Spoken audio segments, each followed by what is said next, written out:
وفصالہ فی عامین ان اشکر لی ولوالدیک، اللہ تعالیٰ فرماتا ہے کہ اس کا دودھ چھڑانا جو ہے وہ 2 سال میں ہے، اور یہ کہ تم اس کا شکر کرو،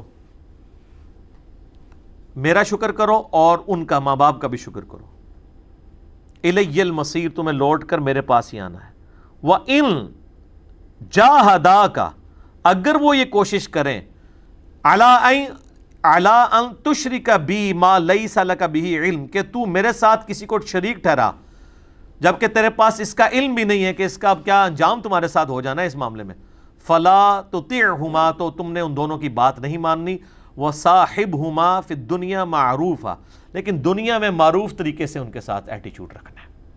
یہ نہیں ہے کہ مشرک ہیں، شرک کی طرف، سب سے بڑا گناہ یہی کوئی ماں باپ کروا سکتے ہیں نا کہ وہ کہیں شرک کرو، تو اللہ میں ان کی بات نہیں ماننی، شرک کا بھی کہنا، ان کے ساتھ بدتمیزی پھر بھی نہیں کرنی، سب سے بڑا گناہ یہی نا، اس سے بڑا کوئی ظلم نہیں ہے۔ سورہ مریم میں ہے کہ آسمان پھٹ پڑے، اگر آسمان کے احساسات ہوں، زمین شک ہو جائے اور پہاڑ ریزہ ریزہ ہو جائیں، جو لوگ اللہ کے ساتھ شرک کرتے ہیں، اگر ان کے احساسات ہوں،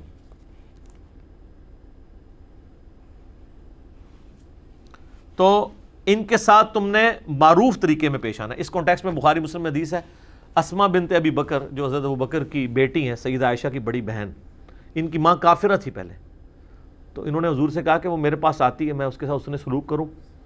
آپ فرمایا ہاں، اس کے ساتھ حسن سلوک کرو دنیا میں، حالانکہ وہ مشرکہ تھی۔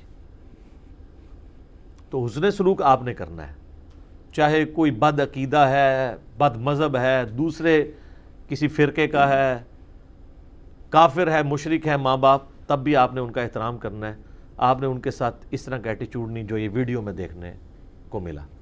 یہ تو ہے تصویر کا ایک رخ۔ اب تصویر کا دوسرا رخ بھی ہے کہ اولاد اس لیول پہ کیوں پہنچتی ہے۔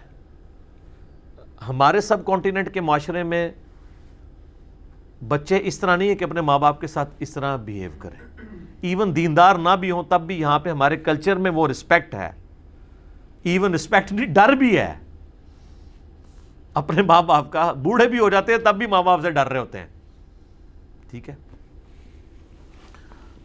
کہ اس طرح کی کوئی ایکٹیویٹی کا سوچ نہیں سکتا۔ اس کا آپ دوسرا رخ دیکھیں گے نا، جو خبریں آئی ہیں ان کی والدہ کی طرف سے کہ جو ان کا ایٹیچیوڈ ہے اپنے اس بیٹے اور بہو کے ساتھ، وہ بھی انتہائی شرمناک ایٹیچیوڈ ہے۔ تو یہ تو اسی طریقے سے کہ آپ اگر کسی مسجد میں یعنی گالیوں کی آواز سنیں، اور جب تک آپ گالیوں کی آواز سنیں گے آپ تو یہ کہیں گے کوئی بہت بدبخت ہے جو گالیاں نکال رہا ہے، لیکن آپ مسجد میں جب جائیں تو آپ کو پتہ چلے کہ کوئی مسجد میں اسی نمازی بچے کے ساتھ کوئی حضرت صاحب منہ کالا کر رہے ہیں اور اس کے اوپر وہ چیخ کے گالیاں نکال رہا ہے، تو آپ کو اس کی گالیاں بھول جائیں گی مسجد میں نکالی ہوئی، کیونکہ آپ کو اس سے بڑا جرم نظر آ جائے گا، یار وہ صحیح تو چیخ رہا ہے۔ میں جسٹیفائی نہیں کر رہا، ماں باپ اگر کسی کے ساتھ زیادتی بھی کریں تب بھی آپ کو یہ حق نہیں ہے ماں باپ کو ماریں یا گالی گلوچ کریں، لیکن روٹ کاز انالیسس ہونا چاہیے کہ یہاں تک بات پہنچتی کیوں ہے۔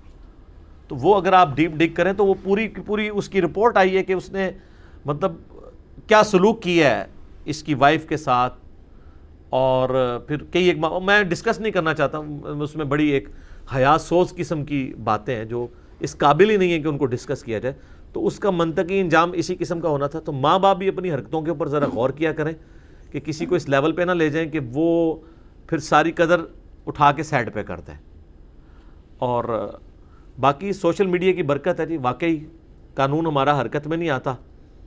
پہلے کبھی کسی شہر کی خبر اخبار میں لگ جاتی تھی تو ڈی سی کو یہ ہاتھ پاؤں بھول جاتے تھے، حالانکہ اخبار کی تو کوئی اہمیت ہی نہیں ہے، اس زمانے میں بہت ہوتی تھی، اور اس دور کے صحافی بھی صحیح صحافی ہوا کرتے تھے۔ آج کل تو مطلب اکثر بکے ہوئے ہیں الا ماشاء اللہ۔ تو اب سوشل میڈیا پہ خبر چل جائے تو ان کے ہاتھ پاؤں پھول جاتے ہیں، ان کو کوئی ہمدردی نہیں ہے، آپ نہ سمجھیں کہ ان کو کوئی عوام کے ساتھ ہمدردی ہے تو یہ مطلب ان کے اوپر کیس بناتے ہیں۔ ان کو یہ ہوتا ہے کہ ہمارے بڑے نہ پوچھنے کہ یار یہ تو ٹی وی میں اتنی دیر سے خبر چل رہی ہے، تو کیا کیتا ہے؟ پھر وہ ڈی پی او صاحب بھی حرکت میں آ جاتے ہیں، ایس ایچ او صاحب کی بھی مسلمانی جاگ جاتی ہے، ان کو بھی اپنے وہ قومی مفاد میں جو ان کی ذمہ داری ہیں وہ ان کو نظر آنا شروع ہو جاتی ہیں اور سارا کچھ کرنا شروع کر دیتے ہیں۔ پہلے نہیں کوئی کر رہا ہوتا، اپنی ذمہ داریاں پوری نہیں کر رہا ہوتا۔ بہرحال اللہ نہ کرے کہ اس طرح کے گھروں کے واقعات گھر سے باہر نکلیں. ظاہر ہے کہ اب یہ تو بہت چھوٹا واقعہ ہے، اس سے بڑے بڑے واقعات، قتل و غارت تک بات پہنچ جاتی ہے. جائیداد ہتھیانے کے لیے لوگ اس طرح کا معاملہ بھی کر لیتے ہیں. حالانکہ بخاری مسلم میں حدیث ہے کہ مقتول کا وارث قاتل نہیں ہو سکتا. یہ پیٹ رول ہے. اگر کسی نے اپنے باپ کو قتل کر دیا نا تو ہے تو اس کا بیٹا، لیکن اس کا وارث نہیں بن سکتا. باپ نے بیٹے کو آگ کر دیا، گھر سے نکال دیا، اس کو فارغ کر دیا، تب بھی باپ کے مرنے کے بعد جائیداد اس کو ملے گی، کیونکہ مال میں اللہ نے حق رکھا ہے اولاد کا. لیکن جب اللہ ہی اپنا حق اٹھا لے، بخاری مسلم میں حدیث ہے کہ قاتل جو ہے نا وہ اپنے مقتول کا وارث نہیں ہوگا. یہ جنرل ہے، یعنی بھائی بھائی کو قتل کرتا ہے تو اس کی جائیداد کا وارث نہیں ہو سکتا. باپ بیٹے کو مارتا ہے یا بیٹا باپ کو مار دیتا ہے، اس کی جائیداد کا وارث نہیں ہو سکتا. اس طریقے سے بخاری مسلم میں حدیث ہے کافر مسلمان کا وارث نہیں ہو سکتا، مسلمان کافر کا نہیں ہو سکتا، ایک دوسرے کے وارث نہیں ہو سکتے. تو اس کیس میں ہم اسے کنڈیم کرتے ہیں جی، اور لوگوں سے کہتے ہیں کہ ہوش کے ناخن لیں، کل کو آپ نے بھی بوڑھا ہونا ہے، یہ نہ ہو آپ کی اولاد بھی آپ کے ساتھ یہ سلوک کرے. یہ مکافات عمل تو دنیا میں نے دیکھا ہے سر. یہ اللہ تعالیٰ کا ایسا یونیورسل ٹروتھ ہے کہ جو ہر جگہ اپلائی ہے. ماں باپ کے کیس میں تو ضرور اپلائی ہوتا ہے. اب اس کا یہ مطلب نہیں ہے کہ اگر کسی کی اولاد نافرمان نکل آئی ہے اور وہ خود اپنے ماں باپ کا بہت تابع فرمان تھا تو وہ کہے کہ جی مجھے کیوں سزا ملی، اس کے لیے وہ آزمائش ہو گئی ہے. یا جس کی بھی اولاد نافرمان ہے، یہ مطلب نہیں کہ اس نے بھی اپنے ماں باپ کے ساتھ یہی کچھ کیا ہوگا. وہ آزمائش تو ہو سکتی ہے نا.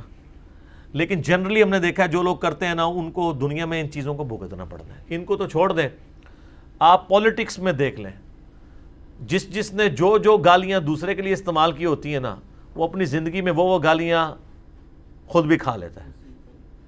مکافات عمل جاری ہے، جس میں آپ نے یہ ٹاپ آف دا لسٹ ہمارے ملکوں میں، ہمارے ملک کے اندر جو ایک دھرنا سیاست کا سلسلہ شروع ہوا، جو پچھلے دھرنوں میں باتیں ہوتی تھیں نا وہی مخالفین نے اپنے دھرنوں میں ان لوگوں کے اوپر کی، اور وہی مخالفین جو ان دھرنوں میں ان دھرنا دینے والوں کو باتیں کہتے تھے نا کہ یار یہ کیا ملک کا بیڑا گرک کرنے لگے ہو، آج وہی باتیں آج کل کے دھرنا دینے والوں کو اس وقت کے دھرنا دینے والے، چونکہ اب وہ گورنمنٹ میں بیٹھے ہیں، وہ کہہ رہے ہیں. اس کا مطلب ہے کہ یہ کوئی بھولے نہیں ہوتے، ان کو پتہ ہوتا ہے جو کچھ غلط کر رہے ہوتے ہیں. ہاں جب اپنے اوپر بات آتی ہے نا پھر ان کے اندر کی وہ انسانیت یا پاکستانیت یا مسلمانیت جاگتی ہے. وہ اکثر یہ بات کی جاتی ہے نا کہ ہمارے اندر کا مسلمان اس وقت جاگتا ہے جب ہم کسی دوسرے کو غلطی کرتے ہوئے دیکھتے ہیں. اپنی غلطی پہ مسلمان نہیں جاگتا. اس کی نمائندہ مثال ڈرائیور ہیں. کسی ڈرائیور کو کوئی غلط کٹنگ کر کے آگے چلا جائے نا، ایسی سی گندی گالیاں نکالتے ہیں نا، اور وہ لگ رہا ہوتا ہے کہ اس بندے نے کبھی بھی ٹریفک سگنل نہیں توڑا ہوگا. وہ اس طرح گالیاں نکال رہا ہوتا ہے کہ ان کی ریجنل لائسنس دیتا ہے، ایک ہی طرح ڈرائیور بن گیا، حالانکہ وہ خود کئی دفعہ ایسے کرتا ہے. لیکن وہ اس کی جو ہے نا انسانیت اور وہ ٹریفک سگنل کی پاسداری اس وقت جاگتی ہے جب دوسرے کو دیکھتا ہے. اپنے پہ آتا ہے تو بات ختم. ٹھیک ہوگا جی.